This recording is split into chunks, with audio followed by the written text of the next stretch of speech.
मी नानाभाऊ मीराबाई खलगुंडराव पटोले विधानसभेचा सदस्य म्हणून निवडून आलो असल्याने ईश्वरसाक्ष शपथ घेतो की कायद्याद्वारे स्थापित झाले आहे अशा भारतीय संविधानाबाबत मी खरी श्रद्धा व निष्ठा बाळगीन. भारताची सार्वभौमता व एकात्मता उन्नत राखीन. आता जे कर्तव्य मी हाती घेणार ते निष्ठापूर्वक पार पाडेल. जय संविधान.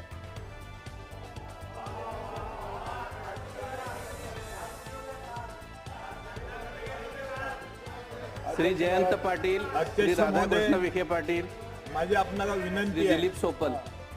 माझी आपणाला विनंती आहे, कृपा करून संघर्ष होता कामा नये. शांततेने आपण सगळं करूया कामकाज. मला याला सांगा सागरला आपण दुर्लक्ष करा थोडा. श्री